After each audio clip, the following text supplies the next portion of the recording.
Hey there, everyone. Thanks for tuning in to the first episode of I Still Like You, the show where we discuss issues, but we do it civilly. I just wanted to get a few kind of business items out of the way before we dive into the episode. But seriously, thank you guys for tuning in. I'm really excited about this show, and I hope you all enjoy it. For this first episode, the issue at hand was abortion, and I do want to point out to you guys that there were some audio issues going on for the first about 10 minutes of the show, but please stick it out. I'm releasing it because I think that the conversation that we had was really, really good. And like I said, the issues go away about 10 minutes in, so the majority of the episode, you're not going to deal with the audio issues. I appreciate you guys sticking with me through that. I apologize. I'm going to try to make sure that it doesn't happen again. One thing that I do want to issue a correction about in this episode, there's a point where I misspeak and I described the first 6 weeks of a pregnancy as being within the third trimester. And obviously when I said that, I meant the first trimester, but I misspoke. That was a mistake. And I wanted to kind of issue a correction there. And the last thing that I want to say is in this episode, I talk with someone who's very, very pro-choice. And abortion is an issue that I'm kind of on the fence about. I kind of go back and forth. So with that being said, I would absolutely love to have a discussion with someone who's really pro-life. So if anybody out there is listening and that describes you, please feel free to reach out to me. You can get at me on Twitter at TDM Experience or Instagram at TDM Experience, or you can go to the guiltlessnetwork.com website and click on Contact Us and get in touch with me that way. Thanks a lot, guys. Today's topic is abortion, and today's guest is Liz. I already forgot whether you said You can say Liz or Lizette. It's fine. Liz or Lizette Barton. Thank you for coming on the show. Yes. This is actually the inaugural episode of I Still Like You. And this is my grand experiment. We'll see whether or not it is a success or a failure. I like experiments. And the reason that I wanted to have you on as my first guest is actually some of our interactions on Facebook are one of the things that gave me the idea to do this because just a little background for everyone out there. We've known each other a long-ass time. Like 18 years now? Like 2001? Long time. Yeah, because 2001 is when I got hired. Wow. So we've known each other a while.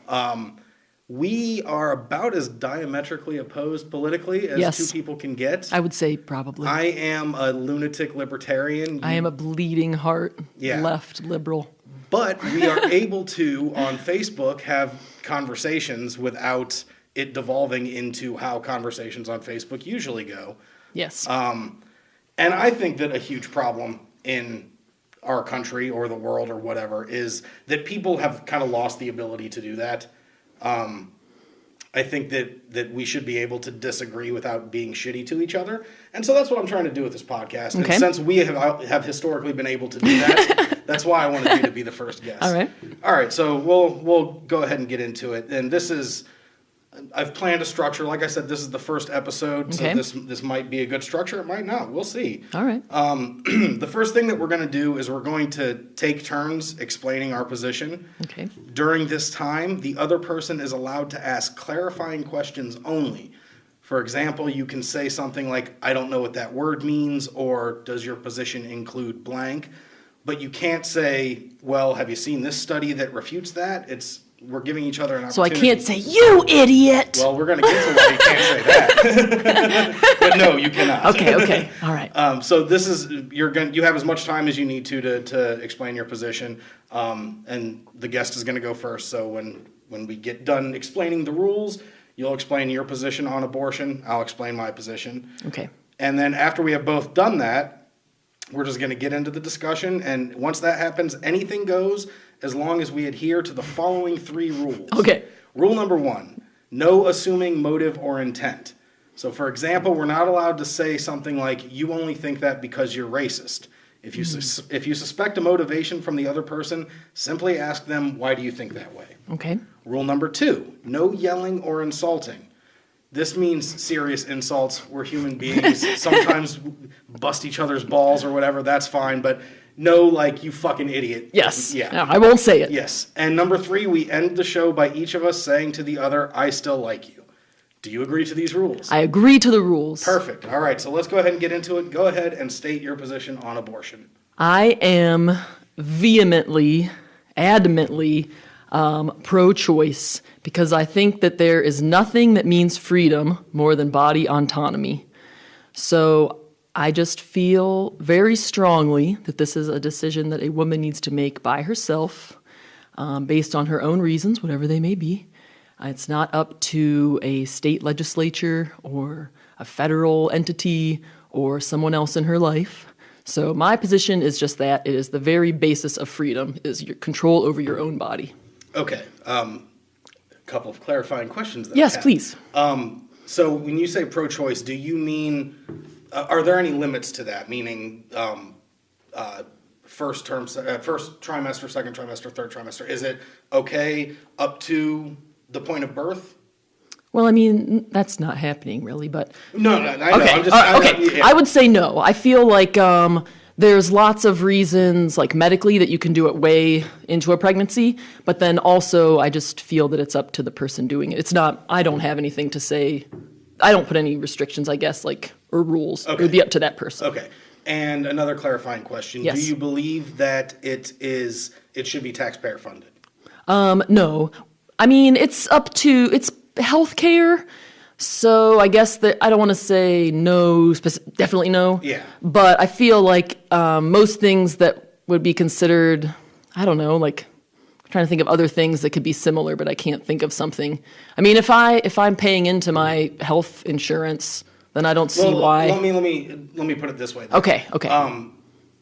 I know we're not supposed to assume motive or intent here, but go ahead and assume motive and intent. I assume that you're for universal health care. Pretty much, yes. Okay, so, and this would be under the umbrella of healthcare. I guess what I'm getting at is you don't think that there should, do you or do you not think that there should be any differentiation between abortions and any other kind of healthcare? I honestly don't know. I guess I can't really answer. Okay, fair enough. Maybe it's hard to say, I guess. I don't want to be wishy-washy. Okay. But I guess I don't know. Okay.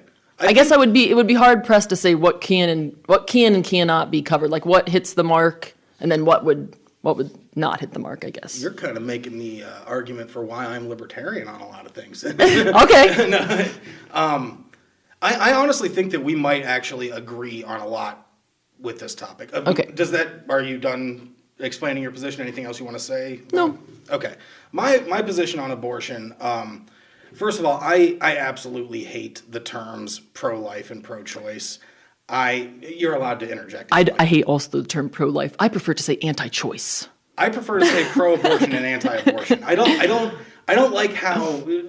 I think we agree on the term pro-life. Obviously, we agree is just fucking ridiculous. Yes. People that are pro-life are by and large fucking war hawks that are responsible for millions upon millions of deaths. So saying you're pro-life, pro-birth is a term a lot of people use that are like think like that. Like okay, sure. So you go out and kill someone in war, but okay. Yeah, so pro-birth is a term I've heard thrown around too. That's more acceptable to me than pro-life. But at the end of the day, the topic at hand is abortion, and I don't like how we treat it like it's fucking Voldemort and we're not allowed to say it. Oh yeah, okay. I think if you're pro-abortion, you should be able to say I'm pro-abortion, and if you're anti-abortion, you should be able to say I'm anti-abortion.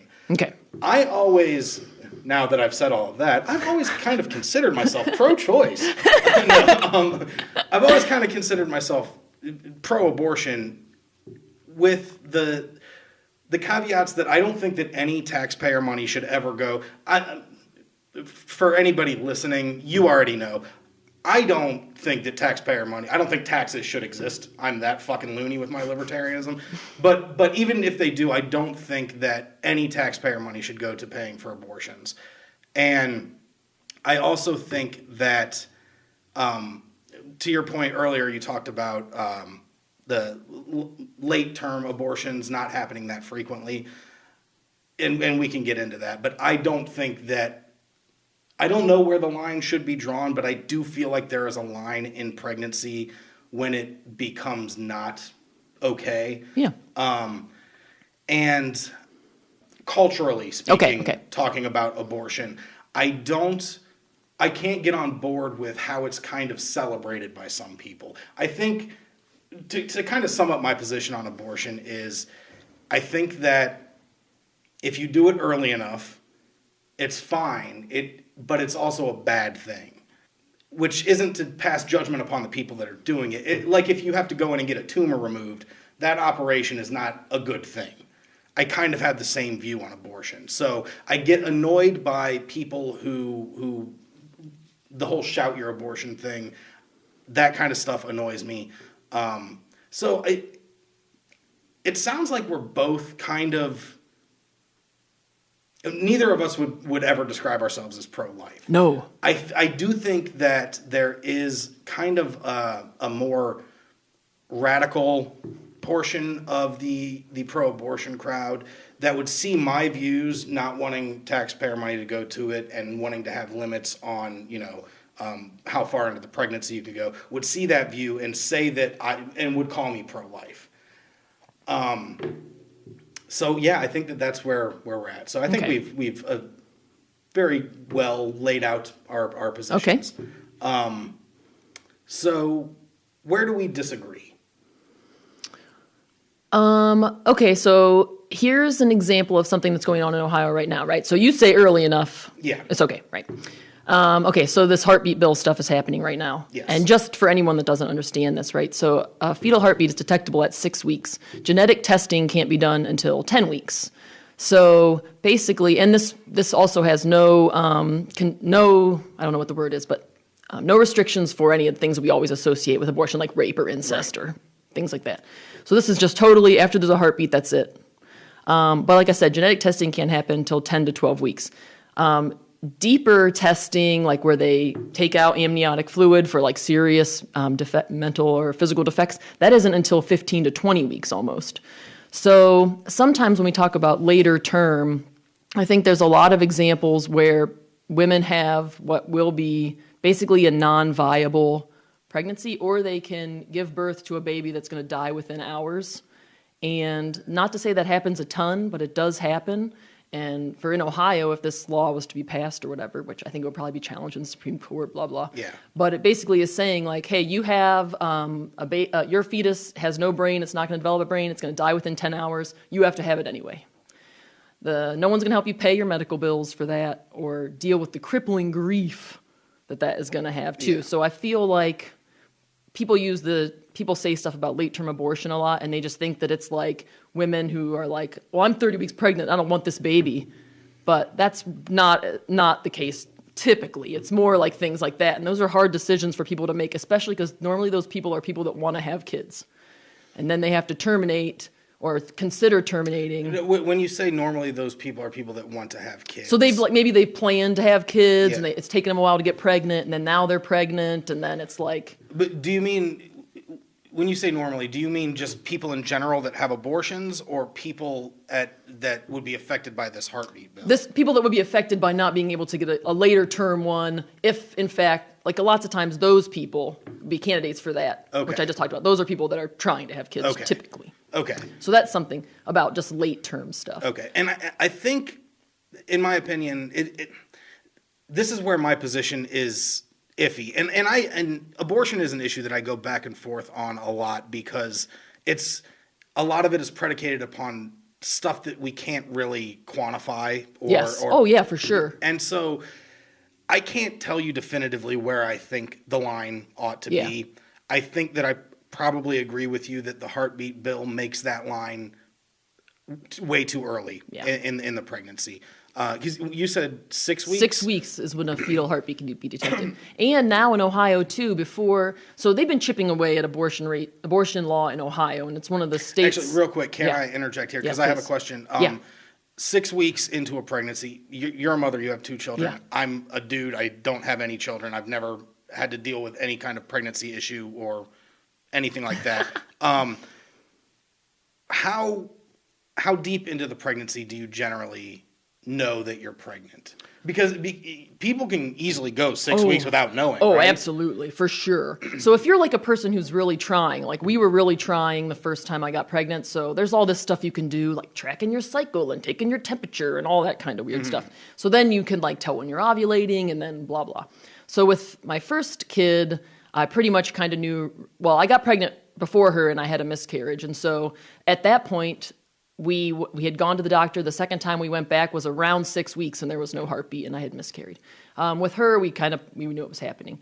With my son, my daughter was 6 months old, and when I found out I was pregnant, I was like, holy crap. But I was definitely almost 2 months pregnant, and then I was like, this is weird. My period's not coming back. And so I was almost 2 months pregnant when I realized I was pregnant. Which, by the way, is one. still within the third trimester. Anybody listening that doesn't know simple math, trimesters are 3 months each. So that's still within the third trimester, but it's also well beyond what this heartbeat bill would cover. Yeah. Okay. Yep. I interrupted a point that you were making. That's okay. Now I forget. Fair enough.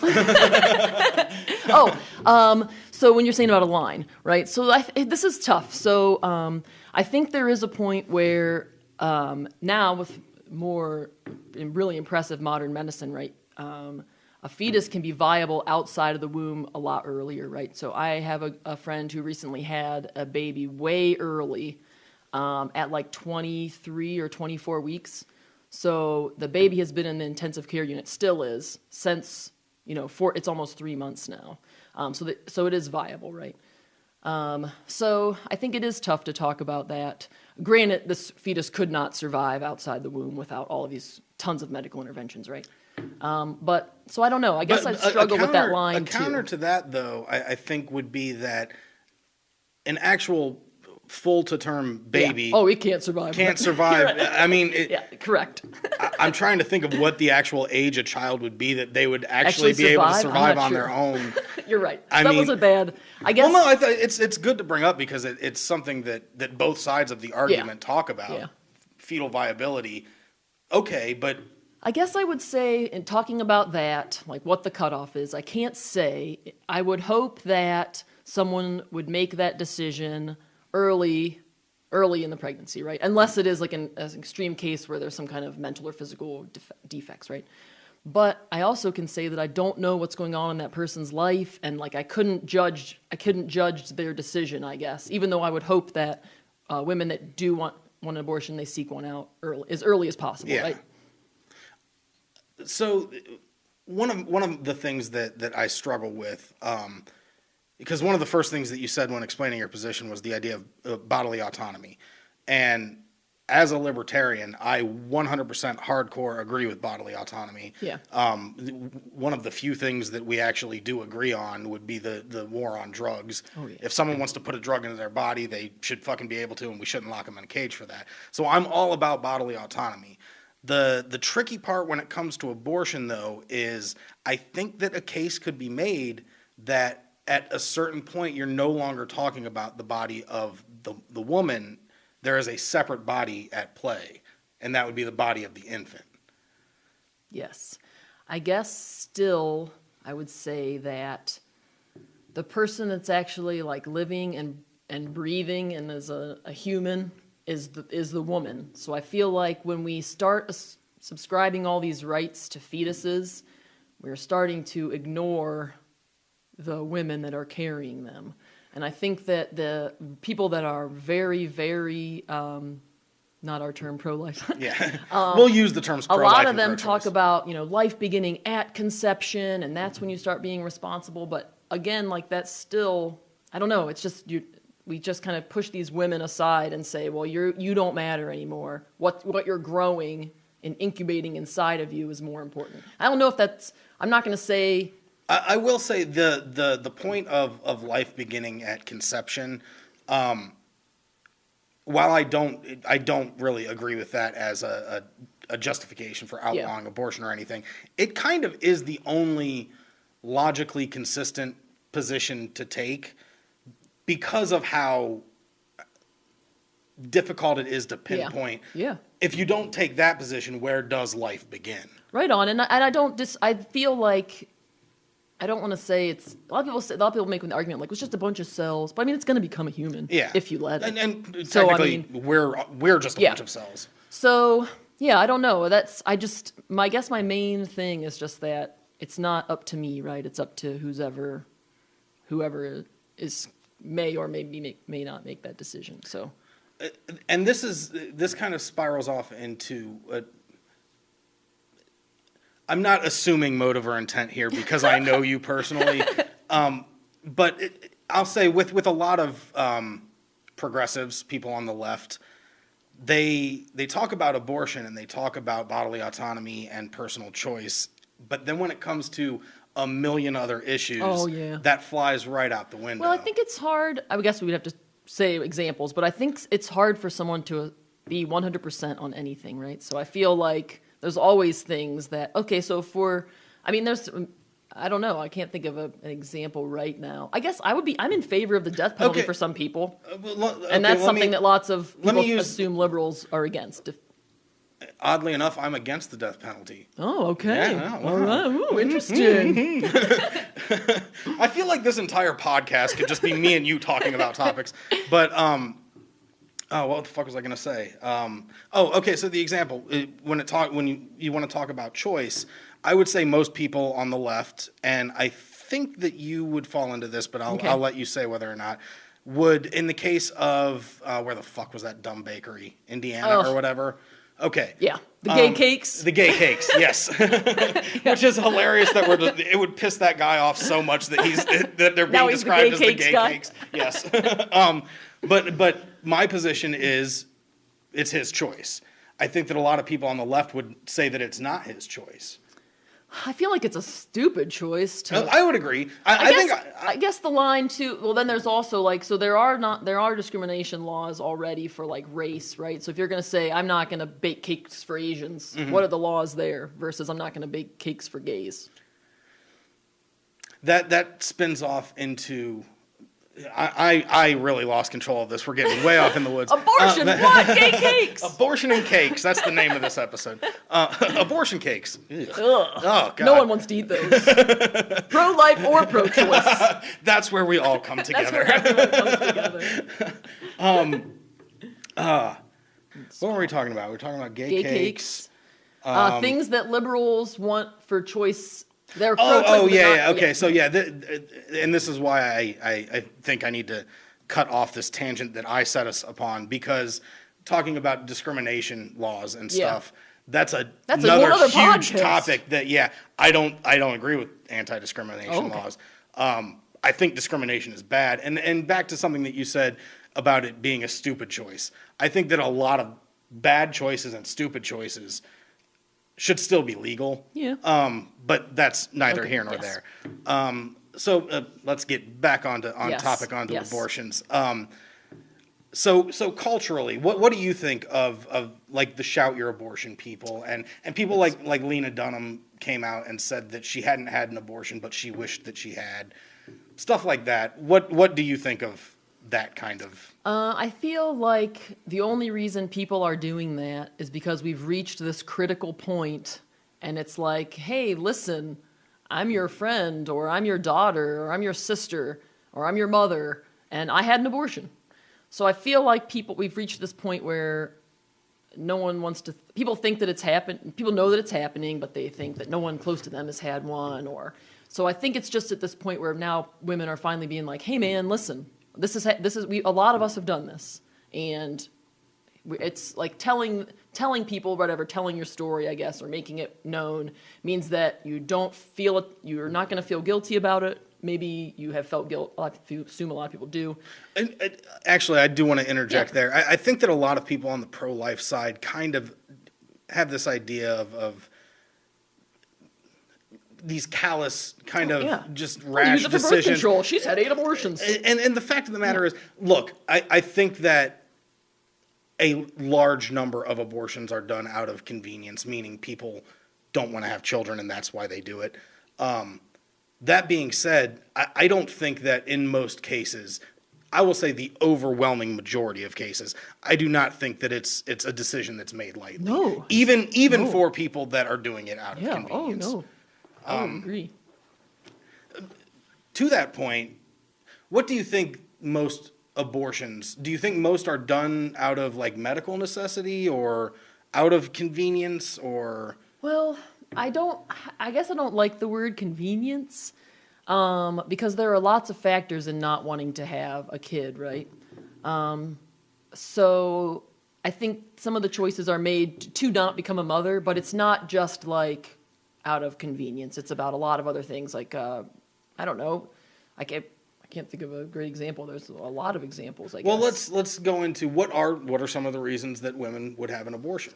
I think medical necessity is obviously for sure. Yeah. There's lots. So this does make it sound like your term convenience, right? But like, a 15-year-old girl, like you have a kid, then that's what you could do with your life is different, right? It's done then. It's totally different route. So then you become a parent. Maybe you don't want to.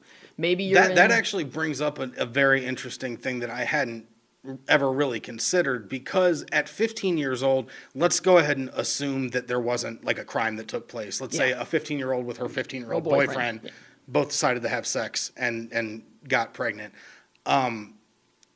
That's tricky to me. That's really tricky to me because let's move the ages up. Let's say a 25-year-old gets pregnant with consensual sex. They just didn't use protection.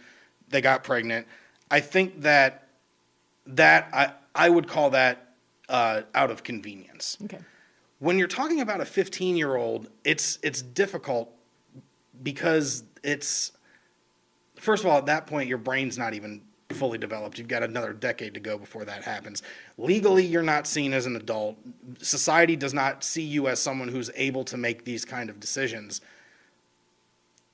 So I think it's a lot easier for someone to say to a 25-year-old, hey, you made your bed, now lie in it. Not that I'm necessarily saying that, but I think that is a case could be made to say that. But when you're talking to a 15-year-old, it's different. Okay, so back to you've made your bed and now lie in it, Yeah. right? People say that like, motherhood's hard. You should have kept your legs together. Stuff, all that kind of stuff. Yeah. That just makes that makes the pregnancy and the child punishment. It's just like, you know what? Now you're punished. Woman that doesn't want to have children. Now you've made your bed, lie in it. See, that I disagree with. Okay. Because to me, the concept of punishment, and let me rephrase it, and if you agree with this rephrasing, we'll continue. It's a point that a lot of people make of, now you're forcing me to carry the child. Is this kind of what we're talking about here? Not necessarily. I mean, maybe a little bit, but it's more like, so for example, one of the first, this heartbeat bill, this is the second time it's been in Ohio, right? So the first time, Kasich vetoed it. They didn't have the override. And one of the main sponsors of that. How long ago was that, by the way? A couple years. It was right before Kasich's term ended. So it was this past fall. Okay, so the bill's been going forever. And Yeah. then this past fall, and now they're doing it again. Speaking of tax dollars wasted, anyway. Yeah. I was actually just about to say a little side rant here. If something fails, I feel like there should be at least a waiting period before you try it again. But anyway. So one of the main sponsors was this rep from near me. She was not my representative, but she's not in the House anymore. She had just had twins. She brought them and was like speaking and said, motherhood is hard and I'm doing it and like all this stuff. And if someone's going to get pregnant, then they have to do it too. And that's what I'm talking about. Like, that's like saying, these are the choices I'm making. So now you're going to have to do this too. And it makes it sound, to me, it sounds like, maybe punishment isn't the right word. No. But I know what you mean though. Yeah. But to me, that's kind of more an issue with that person being an asshole. Yeah, sure. Because at the end of the day, there are consequences to your actions, and pregnancy is a consequence of having sex. So I think that calling it a punishment or saying you're forcing me to carry the baby or any of those kind of things, I disagree with, because to me, a punishment would be something that is, I am doing this to you. Okay.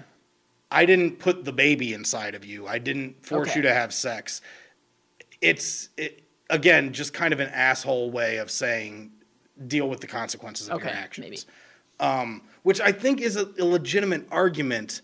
I think that, again, I think it goes back to, I think abortion is a bad thing.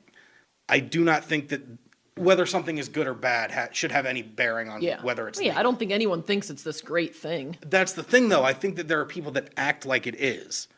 And this might go back to what you were saying earlier about it being kind of a reactionary thing of, people saying, you know me, I did this, that kind of thing. And but it's, I think culturally we're kind of getting to this fever pitch where people are digging their heels in on extremes on both sides of it. And I think that there is a portion of the population that is acting like it's, I won't even say a good thing. I will say acting like it's no big deal.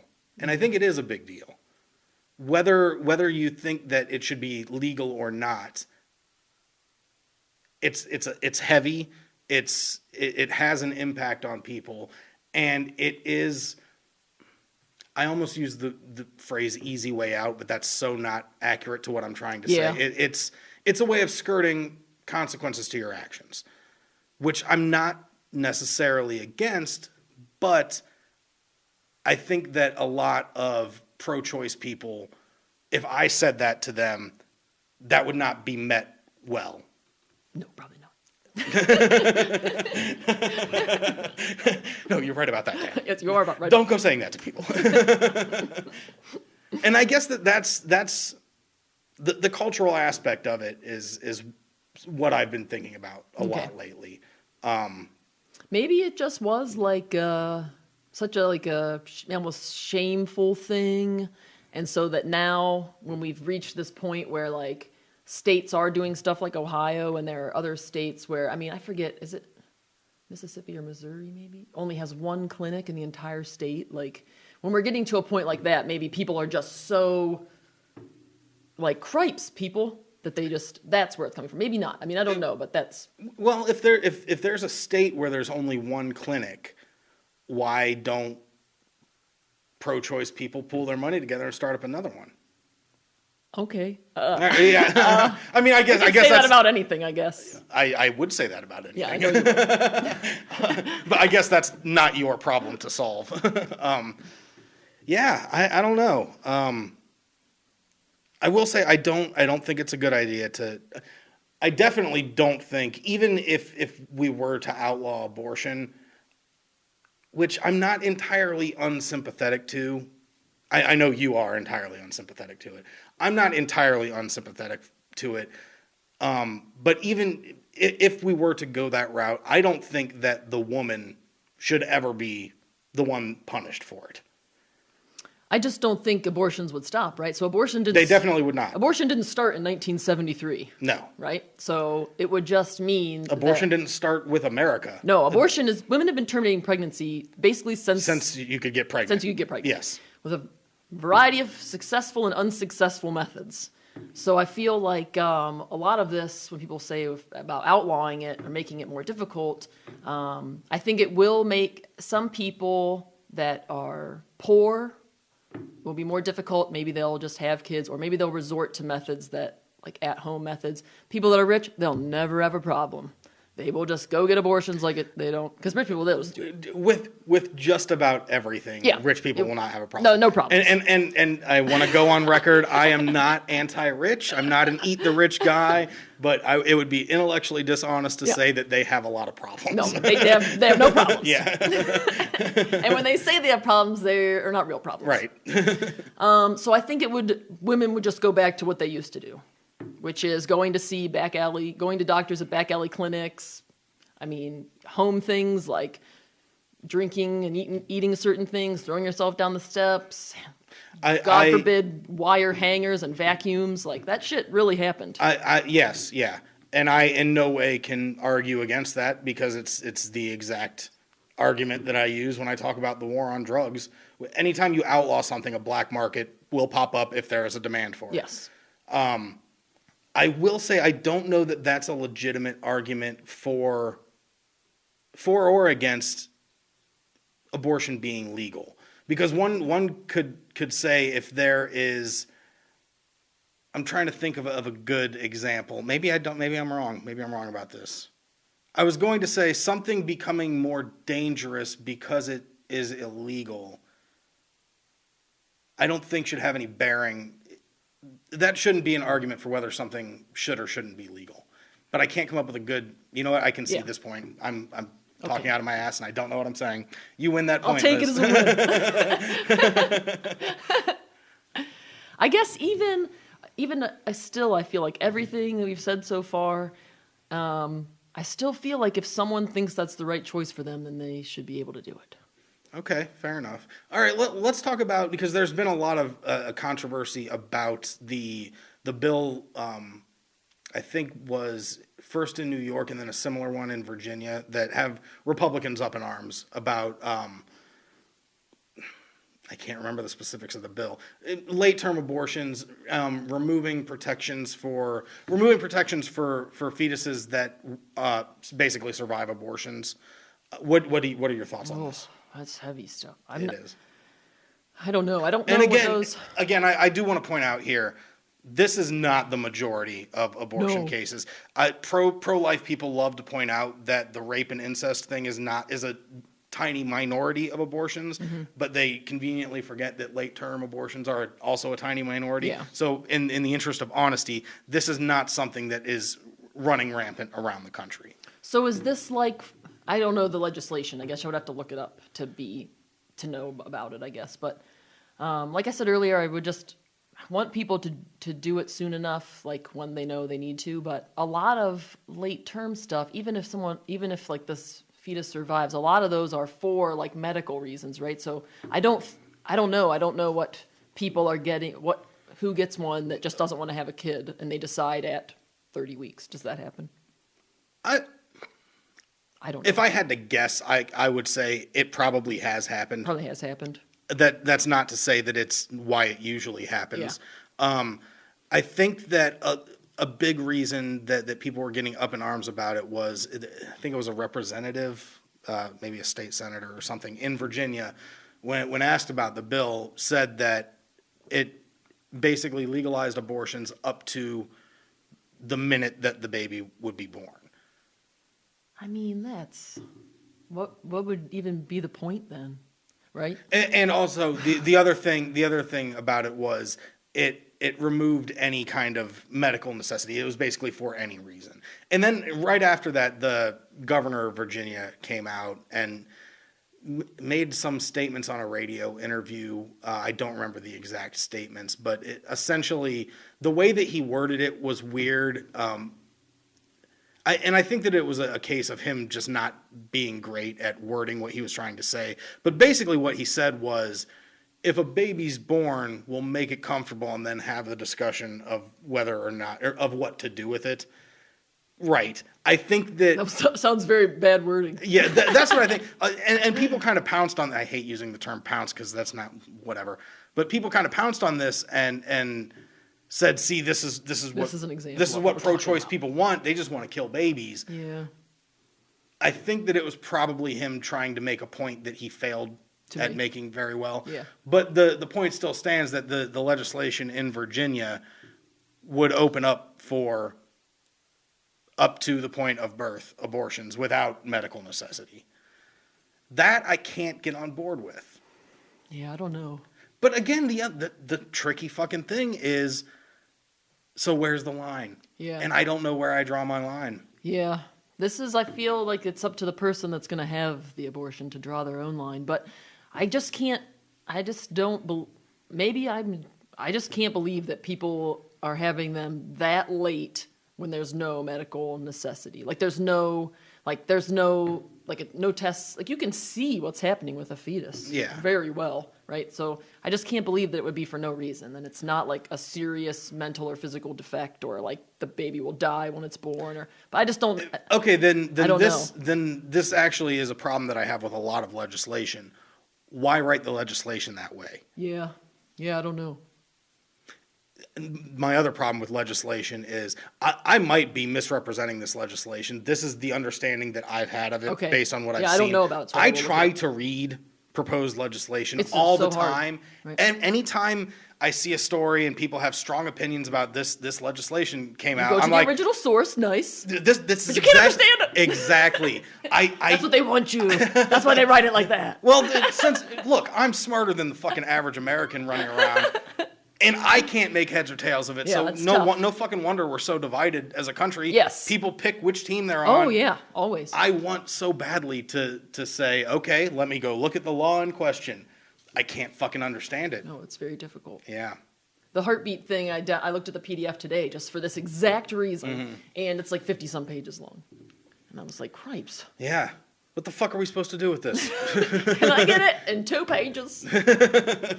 This is why I loved Ron Paul, by the way. He just voted no on everything.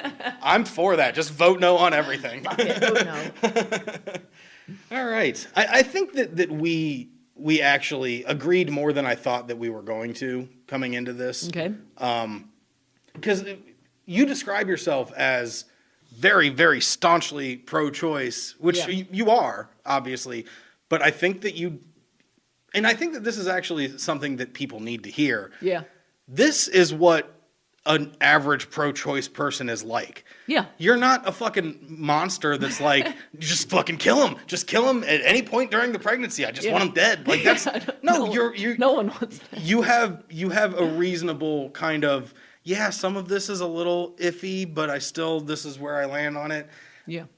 I think that that's more common than what most people think of. Yeah, that's why earlier when I said no one's like 100% on anything, right? Well, maybe voting no on everything, he was Yes. 100%. But I mean, I feel like it's hard. So, right, there are things where I'm way on the left about, but then maybe I'm more centrist on other things, or I don't think I'm really on the right side of things very often. But I mean, I feel like no one, there are people at both extremes, but those are the people that are fucking insane. Yes, absolutely. The problem is I can't get a good handle on what percentage of the population that insane portion takes up. I feel like it's getting bigger. I do too. But maybe not. Maybe if people sat down and talked like this, they This would be is like, my point. You're like, okay, well, maybe I'm not so extreme. Yes, because I think that nowadays most people's exposure to the other side comes from, at least when it comes to people in their own life, from like Facebook. And Twitter and shit like that. But there's no getting into nuance. So I think what happens, no nuance at all. I think what happens is people, like, you post a pro-choice thing on Facebook, and then you post another pro-choice thing on Facebook. And so somebody that doesn't talk to you all the time, that's reading your Facebook, is kind of making this boogeyman This girl version of loves you. abortions. Right, exactly. And they make up this boogeyman version of you. So then the next time they do see you in person, if that topic comes up, they feel like they're fighting that boogeyman version that they made rather than the actual person.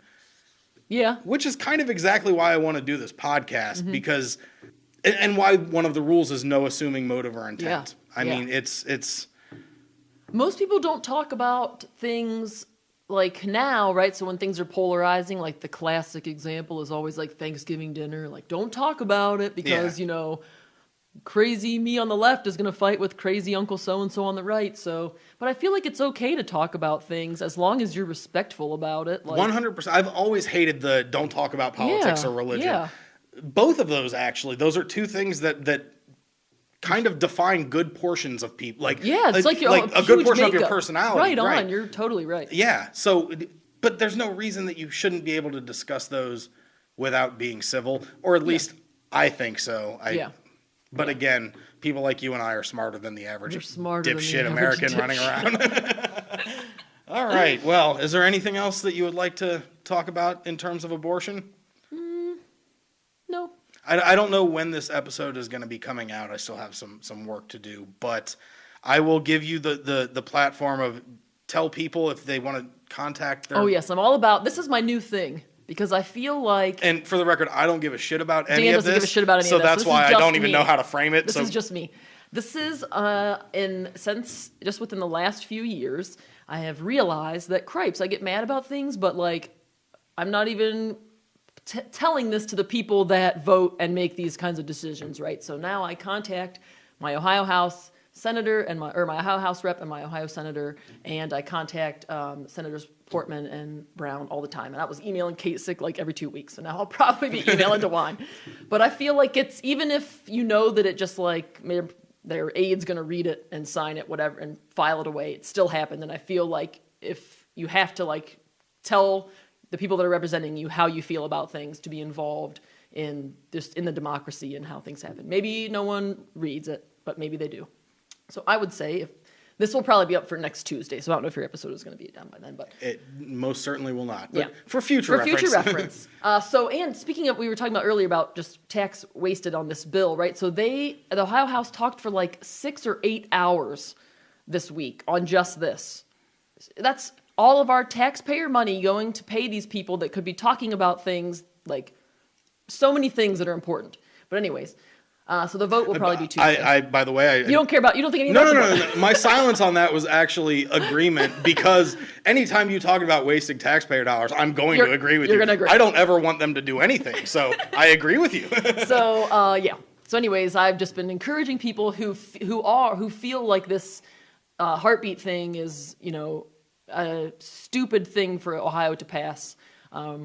Encouraging people to contact the people that make these decisions. So it already passed the Senate, which I am very happy that my Republican senator voted no. So thank you, Senator John Eklund. But my House rep, I don't know how she will vote. She's a Democrat. I assume she's going to vote no.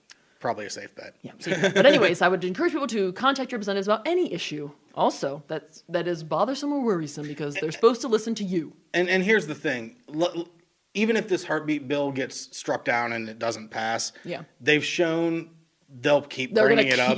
So this might be an evergreen thing for you to tell people with the heartbeat bill. So maybe it'll still be important when 6 to 8 months. Yes. And like I said, I don't give a shit about any of that. But you're my guest, so I'm being gracious by Thank you. I'll take it. All right, well, I think that kind of covers everything. Liz, I still like you. I still like you, Dan, a lot. Thank you so much for coming on the show.